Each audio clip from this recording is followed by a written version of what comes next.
Welcome to the Focus Professional Podcast. This is episode 5, and I'm Joe Lenton.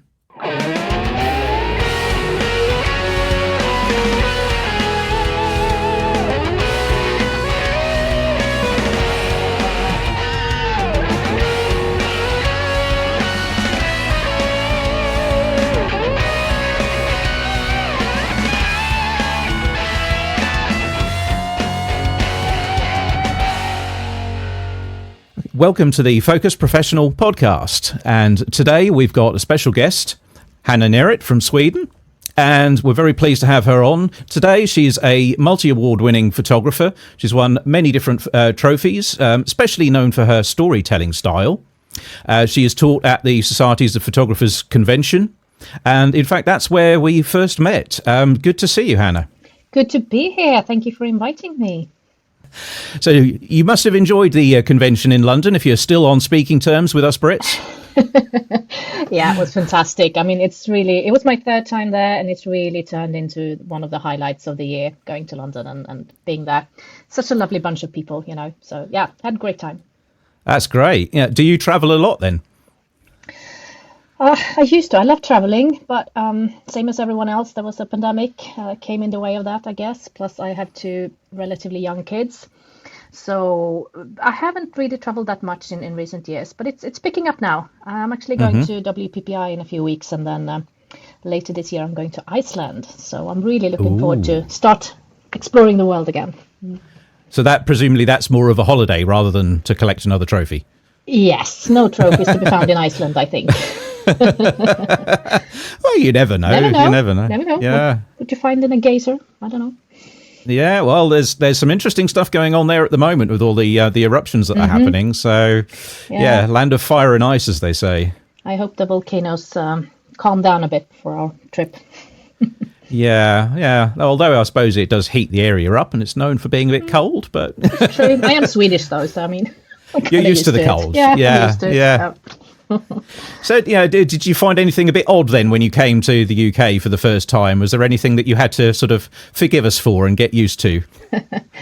No, I've been to the UK so many times over the years. I actually lived and worked in London a very brief time when I was a teenager, and then I've worked with British people for many, many years, and I have British friends. So I think I'm past the point of being surprised. But I think it's really lovely people. I think the cultural difference to Sweden is not massive. We're pretty similar sense of humor.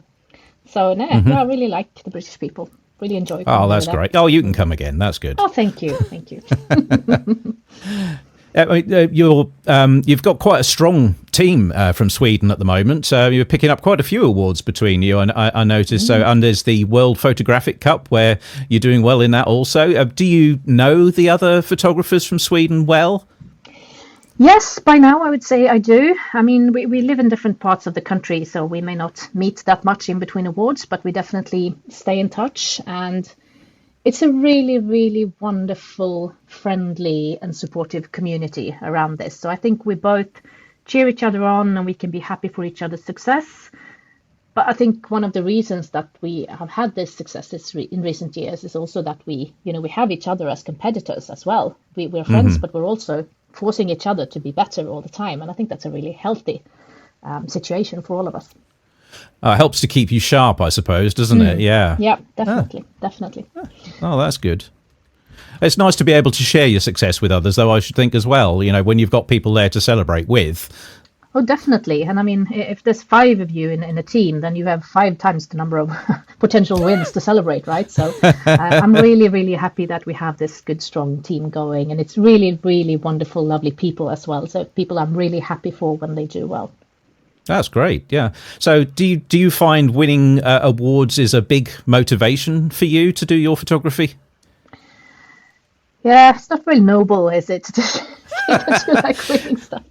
We all do these things for different reasons. Some people do it for money. Some people do it for other things. So, if that's what you like, then what's wrong with that? It's something I've really learned about myself, that I am a lot more competitive than I thought. I used to say that I'm not a competitive person, and my husband has always laughed about this, saying, really? So I guess he saw things that I didn't know about myself. But since I started this photographic journey then and discovered photographic competitions, I've really realized that, yeah, it is a big motivator. I'd like to think that it's not so much about the medals and the trophies as I think two other things, really. So the first thing is that it naturally gives me an audience for the art that I create. Because if I didn't have that, who would I create them for? You could go down the route of, having a big social media presence and all of that, but I don't really have the time or the interest to do that. So I think I would have just gotten sick of that after a while, chasing followers that doesn't really motivate me. Or the other route you could take is, do exhibitions, but that also takes a lot of time and work and competitions. And money getting them all printed as well, it could get expensive. Exactly. And to be fair, competitions can also get quite expensive after a while, but it's relatively easy. True. And it's just, for me, it's easy to know that when I'm creating something, I'm doing that with a set of photographic judges in mind. That they are my target audience and they are who I'm creating for. And that pushes me to get better all the time as well, because there's no one as picky as a photographic judge in a competition, right? So I can't do good enough. I need to do as perfect as I can get it. So I think that's one of the drivers for me, that I have someone to create for. And the second thing with competitions is that so I have a background in science. I have a master's degree in engineering and IT, and I think that says something about the way my brain works. I'm quite analytical. And the system of having a set of clearly defined categories and you assign a numerical score to an image, that's very scientific, isn't it? You take something that's very creative and you apply the scientific approach to evaluating that. And I think that really suits me and my way of thinking about things.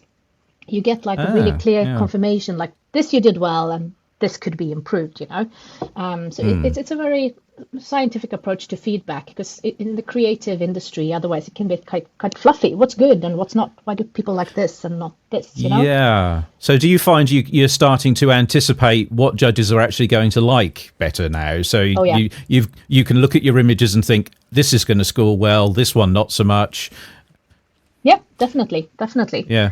And of course, I don't only create with the purpose of winning awards. There's the whole joy of actually creating as well. But it's definitely something that I try to apply to any image that I'm creating. How could I do this from the perspective of a judge so that the judge will also like this? Right. So are you considering getting a further insight by learning to be a judge yourself? Yeah, definitely. I'm going to judge the Swedish Nationals this year, so that will be my first time as a print judge. And I've also been invited to judge a Swiss online competition, so that's going to be a lot of fun.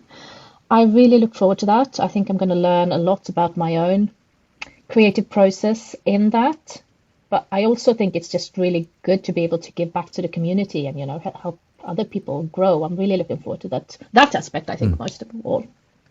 Yeah, I mean, your work is often it inspires other people to try different things as well. I think it's lovely seeing creative people's images, not just technically excellent, but they've got something else behind it, and it encourages other people to raise the bar and to do something more as well. And of course, you were teaching at the convention recently as well. Is that a side of things you'd like to do more of? Yeah, absolutely. And I have done that for a couple of years, actually, in Sweden as well. So I freelance for an online platform which teaches everything creative, really. It's based in photography and photo editing, but there's a lot more that they're offering right now as well. But I've done some online courses for them on image editing. So that's definitely something that I enjoy and I really want to continue doing. So going from that online setting to live classroom training has been a lot of fun, and it's definitely something that I'm going to keep doing. Great. Well, if I get the chance again, but I hope so. Yeah, well, look forward to seeing what you come up with next, really. Yeah, absolutely. Okay, now, what then do you find really makes photography fun for you? What part of it all is the most fun? Is it the shooting, the editing, that kind of thing? It's the creative process that leads up to the final image, I think, for me. So I am definitely not a documentary photographer, and I never will be. And I'm also not a nature photographer, because I don't have the patience of lying around, in a bush somewhere and wait for a bird in a specific light, for 3 days. No. So for me, it's not so much about the final image as it is about all the stuff that leads up to that image. So thinking about ideas, thinking about how can I make this concept or idea that I have come to life? How can I do that? What props do I need? What model do I need? What setting do I need? And also preparing for that, getting those props, getting the clothes, finding the people, setting up the scenes. That whole thought process and preparation process is something that I really, really enjoy. So I think that's the best part for me, really. And then I also love editing. I mean, I spend a lot of hours in Photoshop because I can imagine. I really enjoy it. Yeah. I know a lot of photographers feel like editing is the boring part and just the necessary evil, but for me, no. That's where a lot of the creativity happens for me as well, when I start to visually see it and I can tweak and adjust and just make it come together. It's extremely satisfying.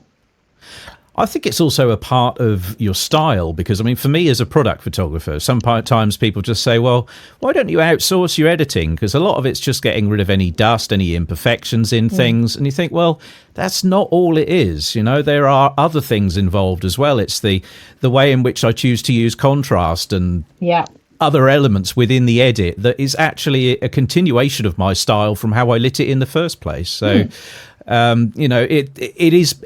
a part of your style as a photographer is that editing part. Some people choose to do very little, some people choose to do more, but I think it's important nowadays to recognize that it is an integral part of being a photographer, really.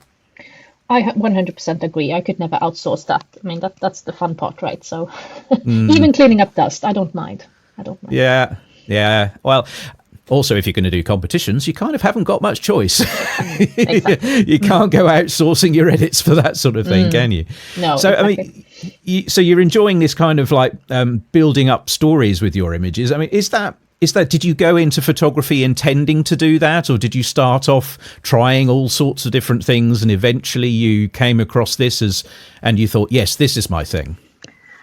I started to learn how to use... I've had a digital camera for ages, but like so many other people, I thought it was about the camera, not the person using it. So I just shot everything on auto mode, and, some images were okay. Most of them were crap. But it wasn't until I went on maternity leave with my oldest son where I really started to learn, because I found this classroom training at the major photography museum in Stockholm. They had, back then at least, they had... courses for people on maternity leave. So you could actually bring your kid. So we were like 9 moms and 1 dad, each with a baby, and you could like breastfeed or change a diaper or whatever in class. No one minded. And it was so good because it was a course that was for me, because everything else that you do when you're on maternity leave, at least here, it's sort of directed towards the baby. So baby swimming, baby theater, baby music, whatever. But babies don't care. My son was like 4 months old. He cared about, eating and sleeping and shit. Yes. Babies are quite simple like that. But mothers are not. No. And for me, it's really nice to have something that, was challenging and developing for me. So I really enjoyed that class, and I sort of started to learn how to use my camera. And of course, that made me very motivated as well, having a child, because obviously you want to document your child, right? So for the first couple of years, that's pretty much what I did. I took pictures of him and started to get at least a little bit better. And then when my second son arrived and I was again on maternity leave, I did a follow-up course, which made me deep dive a bit more into both using the camera, but also we got to try out studio photography. We talked about image editing and sort of a little bit more advanced stuff.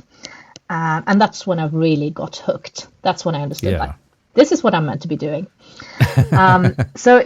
Initially it was more about, photographing people. I started to invite all my friends with kids and force them to be models for me, just so I could practice. So I have so many pictures of my friends' kids. Well, I see you still use your own quite regularly for photo shoots. Yeah, exactly. They hate it, but they're easily bribable. So yeah. yeah, no, they don't always hate it. Sometimes they can actually enjoy it as well. But yeah, so no, I didn't start out on this route at all. I started out just by wanting to take good pictures of my kids, really. And then when I started to learn more about picture editing and found Photoshop, that's when I really understood the creative potential. Like, wow, I can really create some fantastic stuff here if I learn this. So I started a project which I called the Vintage Family, which was a set of images where I used my own family as models, and I dressed us all in vintage clothes and set up these scenes where looking like they were from the 20s, 30s, 40s, 50s, doing different things like cooking or doing magic tricks or packing a suitcase, trying on clothes, whatever. It was like storytelling images in a vintage setting. And these images got a lot of positive attention because I started to post them online in different Facebook groups and Instagram and so on. And I think all of that positive attention and people saying, these are really good, you should enter them into competition. Then you got this positive loop of feedback, which made me realize that, people appreciate this and I enjoy doing it. So maybe this is what I should be doing. So I think that's sort of where it all started. And then it's just been continuing on from there. Grown a lot, yes. Yeah. So now, where do your ideas for stories tend to come from? Are you inspired by people you're with? Is it something you've read? Is it something you've seen on TV, or do you just somehow create it out of your own mind? I'd say that most of my ideas, not all, but most actually start with a prop or an object or a scene that I see. Okay. So I do a lot of thrift shopping. I browse like thrift shops for used stuff. I love the vintage look, right? So old stuff. So it could be like finding an old typewriter in one of those shops. Then I'll buy that and I think about, okay, what can I do with this? I really love how this looks. What can I do with it?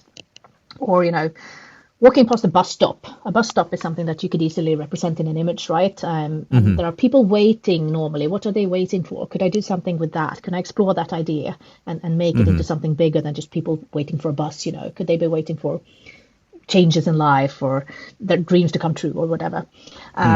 So it usually starts with something physical, I would say, rather than the idea or the story itself that I want to tell. So if you're finding yourself feeling you've not quite got an idea for your next project, you're most likely to go shopping in like a sort of a charity shop or something, or an antique shop, and see what you can find. I don't think I've ever been in a situation of not having any ideas.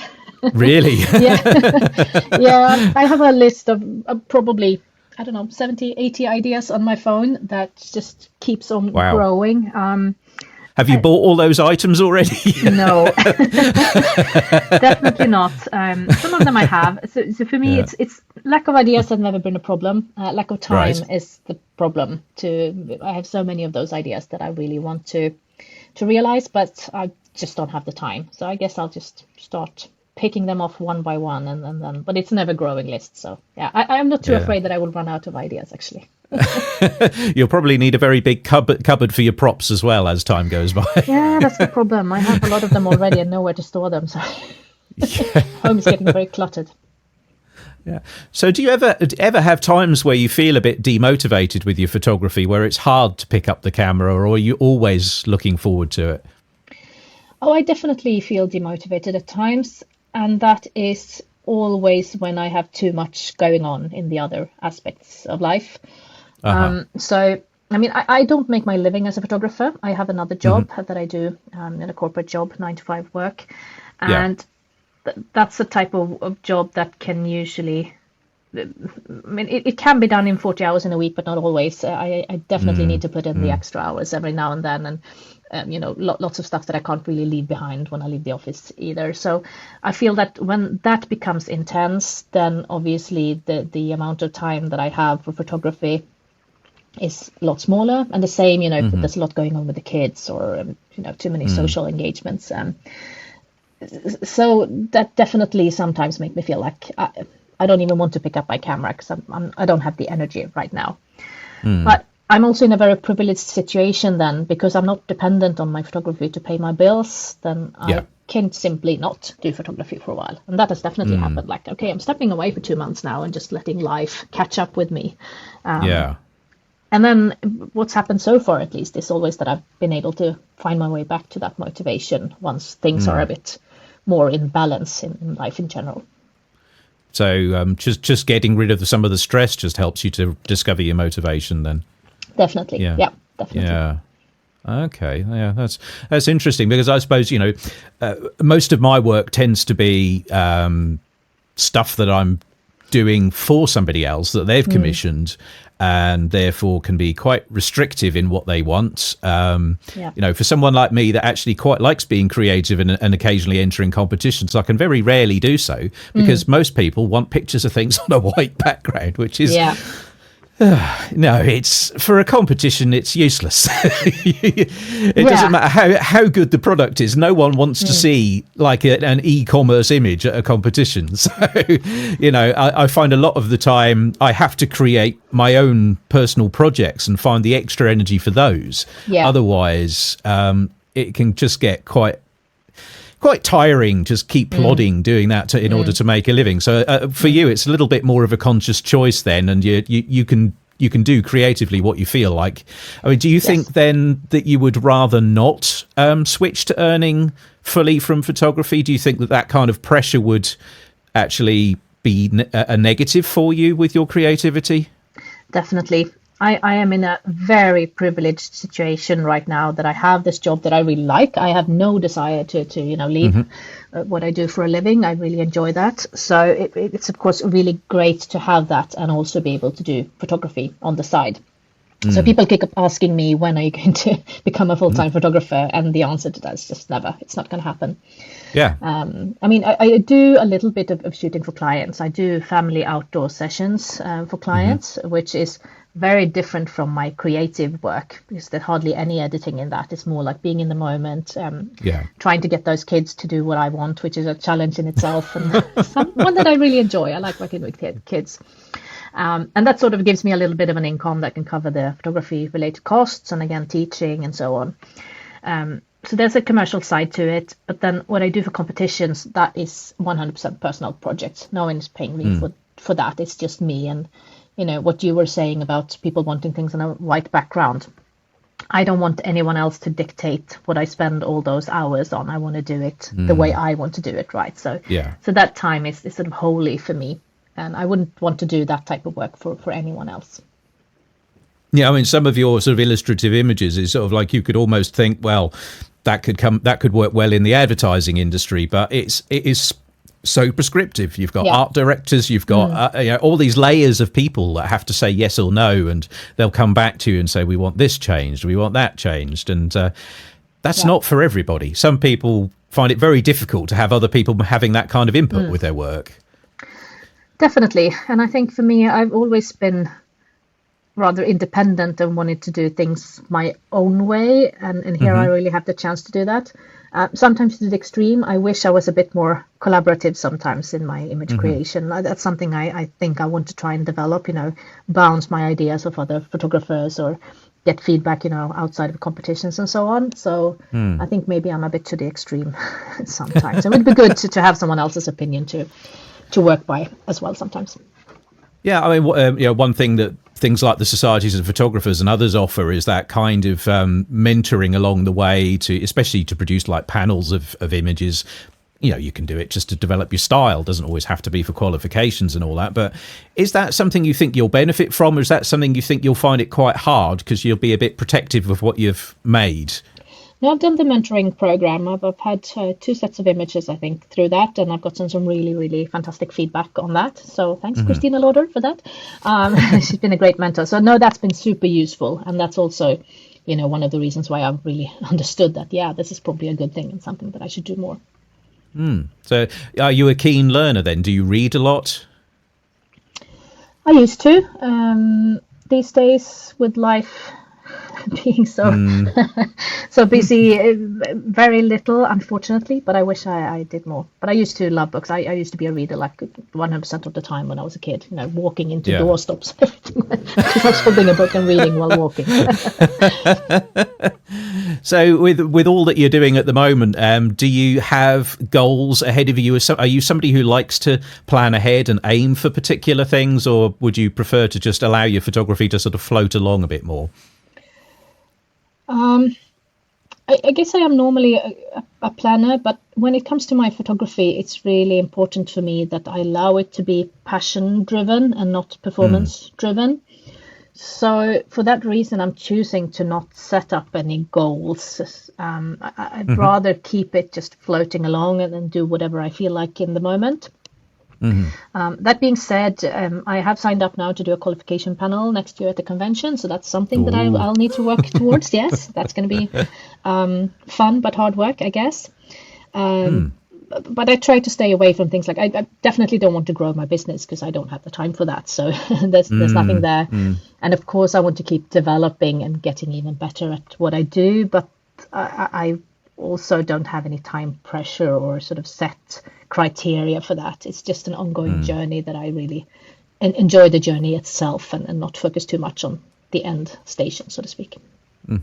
Do you have any kind of like dream projects where you think, if only I could afford to that, or if I could go there, or wish I could work with that person? Is there anything that you could think of that if there were no barriers, you think, I'd really love to photograph that? That would be a great project. One of my pet peeves is really that the diversity in models in the photographic industry is just right. 90% are young, skinny, white girls, pretty in their early 20s. So many images that looks like that, and to me that's so uninspiring. I really would like to see a transition where all sorts of people, I'm not saying don't shoot the pretty 20-year-olds, of course you can do that as well, but I mean society consists of more people than that, so I really, something that I try to do is to photograph people of all ages and both genders, and people of color, people of all different backgrounds, and that's something that I would like to keep exploring as well. And especially since storytelling is one of my passions, right? Then there's so much more story to be told if you have a person that looks like a real person and not like a Barbie doll that you put some clothes on to make a pretty picture. So I guess the answer to your question is not a specific person or not a specific place, but exploring more interesting people with interesting appearances that might have a story to tell visually. Yeah, that sounds interesting. Yeah, is that something you think you might need to travel to do? Is that something you think you can do in your sort of home studio? I think I could do it. I'm always on the lookout for people with interesting looks, whether I'm at work in the cafeteria or out on the street or at the gym. I think the main challenge is just that I have to overcome the built-in shyness of walking up to someone I don't know and say, "Hi, can I photograph you?" That's that's a bit scary, I've done that once. It turned out really well. He was super happy to be asked and was a fantastic model. So that was all good. So maybe I should try and be a bit more confident in that area. And I think most people would enjoy it. I mean, so that it's a challenge for myself, I guess, to do that more. Yeah, some of those things can be quite difficult, especially if I'm very much an introvert. So for me to go up to somebody I don't know and ask them to do something is difficult. It's like even big parties, even with people I know, I find very difficult. Whereas some people sort of think, what's the problem? You just go talk to someone. It's just another person, So I think it depends. It can depend quite a lot on what type of person you are as to whether that's natural or not, can't it?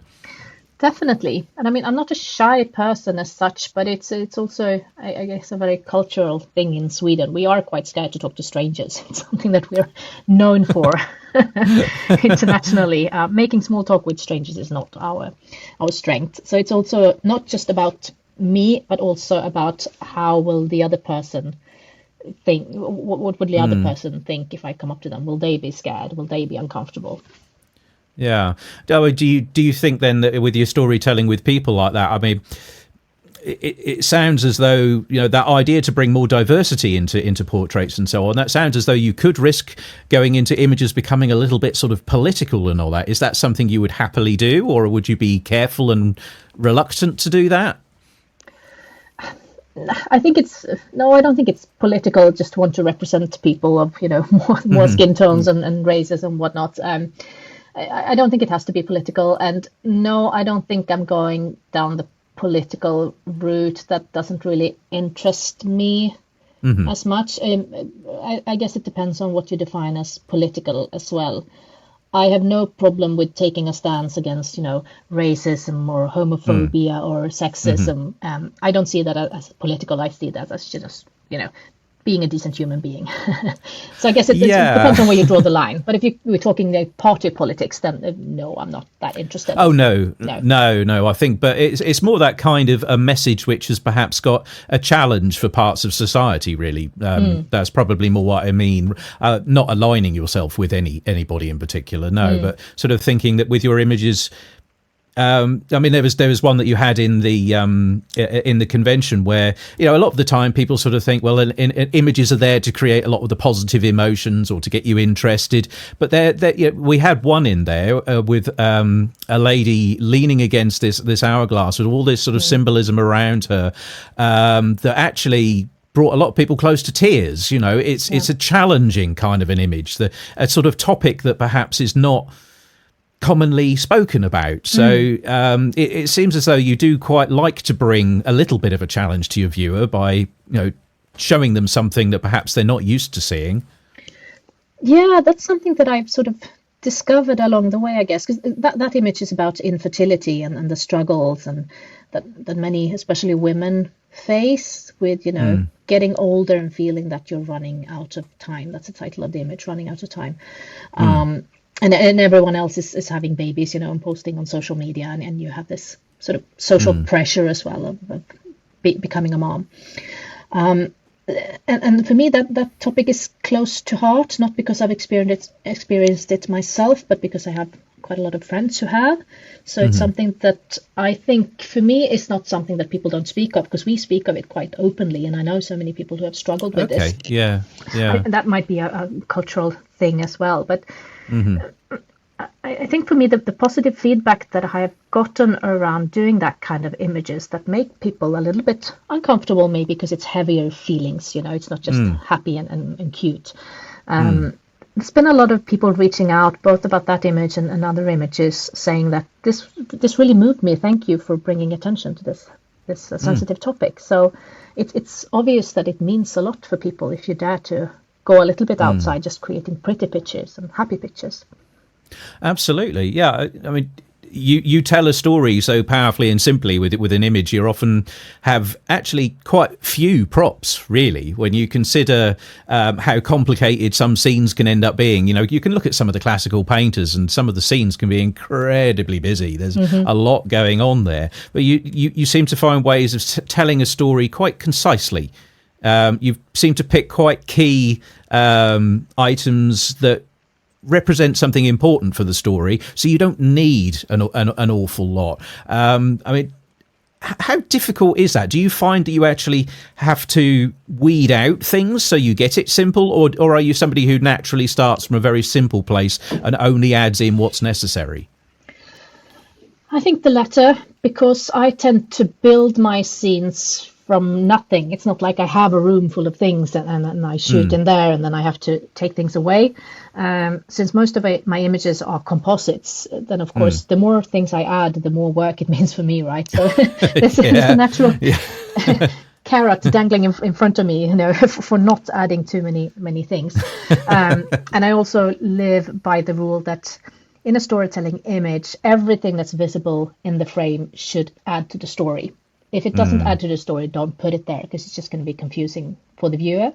And I think that has really helped me to keep it clean. And sometimes I think about, should I add this? Should I do that? Should it be, rather than a plain background, should it be in some sort of setting? But most of those times I end up feeling like, no, this doesn't add to the story. This risks distracting the viewers. So I guess I I quite like the more minimalistic approach than the maximalistic approach in that sense. Yeah, each part carries more meaning with it as well, then, doesn't it? Yeah, from a simple item to the use of colour in the image, even is a bit like Jessica's image that won the overall print at the convention. Beautiful. Just in essence, you think it's very, very simple. How can it be such an amazing print? But a dog cowering in an alley. But the colour and everything tells the story, and by leaving things out, again, it gives a sense of loneliness and that. So it's an art knowing what to include, what not to include, and. Yeah. So have you got many images that you're working on at the moment? I've got a couple, yes. Trying to find the time. Both of those are composites with quite a lot of elements, so they take a lot of time. I try to do less and less of those, but sometimes I have an idea that I can't resist. So I'll try and find the time to complete those. And then I'm starting the project of my qualification panel, which where I need 20 images, on the same theme. Yeah. So I think that's going to be a challenge for me because patience is not my strong suit, and I tend to get tired of something quite easily. So I think I'm going to love it for the first 2 or 3 images, and then I'm going to hate it. But I'm going to do it. Yeah, I think the difficulty sometimes with putting a panel together like that is you shoot maybe your first 10 or something like that, and then you start to think, actually, I'm not happy with the first few anymore, and you want to go back and do. But there's a danger that you just never finish because you keep learning as you do it. And I certainly found I improved quite a lot with my understanding of the lighting and everything as I was shooting. And there's the stuff that I've shot since then of similar subjects and thought, I wish that could have been in my panel. But it's a great way of giving you that impetus to keep creating as well. Yeah, absolutely. So I think I'm really going to learn a lot from it, and it's going to be a very, very useful thing to do. Then having said that, 20 images is quite a lot if you make them all composites, which naturally makes them very time consuming to put together. And it's more than I usually create in a year. So I really have to be focused and disciplined around this, I think. Oh, that's interesting. How many images would you say then of those kind of composites you aim for in a year, in a season of photography? Probably around, I don't know, 15. So maybe once a month or something, 12, 15, ish. Yeah. So you're really refining a few images rather than just churning out lots and lots. Definitely. That's interesting. Yep. Yeah. That's interesting. Yeah, it's all different approaches that people have for creating their work and what they connect with and what works with their personality and everything. So you're clearly somebody who's that much more sort of methodical. I mean, when you're doing your kind of composites, do you take notes as to how you've lit something so that when you shoot another element for the composite, you know it, or do you just store it all in your head? I try to keep the lighting setup very simple whenever I shoot for a composite, because the more advanced you make it, the more difficult it is to make it come together. So I go about it by using almost always the same setup, just, one single light coming from the upper camera right. And that's it, because then it's easy to remember, right, if you always keep the same. If I do a bit more advanced stuff, which happens not too often, but occasionally, then I guess I would make some notes, but no. I mean, I can also, if I look at the image, I can usually remember what my light setup was. So I don't usually need that kind of notes either. And also because I don't do, I don't do 100 images per year. I try to keep focused. Yeah. And it's not so many that I have to keep in my head either. Yeah. What are the sort of common mistakes you see people make when they're trying to do composites sort of for the first time? Definitely the direction of light is one of them, that you have the light coming from different directions on your object versus your background or setting. So that's one. The perspective is another one. So shooting, for instance, the background with a very wide angle lens and the object with the other way around then, a longer focal length, and those two perspectives just doesn't match. Or, shooting the object slightly from above when the scene that you're putting it in is shot parallel to the ground. So that kind of perspective is something that it took me a long time to really understand how to see what fits together and not.